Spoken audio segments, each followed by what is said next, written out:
ശബരിമല പൈങ്കുനി ഉത്രം ഉത്സവത്തിന് ഇന്ന് കൊടി കയറും. രാവിലെ 9:45-നും 10:45-നും മധ്യയാണ് തൃക്കൊടിയേറ്റ്. 10-ാം തീയതി പള്ളിവേട്ടയും 11-ാം തീയതി പമ്പയിൽ ആറാട്ടും നടക്കും. ഉത്സവം കഴിഞ്ഞ് വിഷുപൂജയും പൂർത്തിയാക്കി ഏപ്രിൽ 18-നാണ് നട അടയ്ക്കുക.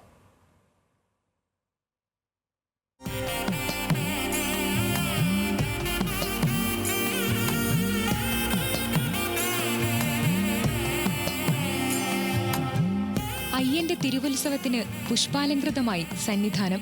രാവിലെ 9:45-നും 10:45-നും മധ്യേ തന്ത്രി കണ്ഠരി രാജീവര്, തന്ത്രി ബ്രഹ്മദത്തൻ, മേൽശാന്തി എസ് അരുൺകുമാർ നമ്പൂതിരി എന്നിവർ ചേർന്ന് കൊടിയേറ്റും.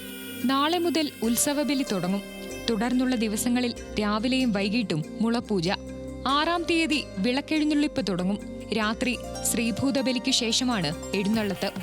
10-ാം തീയതി രാത്രി 9 മണിയോടെ ശരംകുത്തിയിലേക്ക് പള്ളിവേട്ട എഴുന്നള്ളത്ത്. 11-ാം തീയതി രാവിലെ 9-ഓടെയാണ് പമ്പയിലേക്ക് ആറാട്ട് എഴുന്നള്ളത്ത് നടക്കുക. ആറാട്ടു കഴിഞ്ഞ് തിരിച്ചുവരും വരെ ദർശനമുണ്ടാകില്ല. രാവിലെ 11 മണിക്കാണ് പമ്പയിൽ ആറാട്ട്.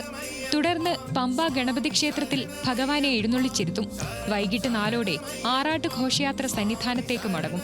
ഘോഷയാത്ര സന്നിധാനത്ത് തിരിച്ചെത്തുന്നതോടെ ഉത്സവത്തിന് കൊടിയിറങ്ങും. രാത്രി 10-ന് നടയടയ്ക്കും. ഏപ്രിൽ 12-ന് വിഷു മഹോത്സവത്തിന് നട തുറക്കും. 14-ന് വിഷുദിനത്തിൽ പുലർച്ചെ 3-ന് വിഷുക്കണി ദർശനം. 18-ാം തീയതി രാത്രി 10-ന് പൂജകൾ പൂർത്തിയാക്കി നടയടയ്ക്കും. ന്യൂസ് മലയാളം, സന്നിധാനം.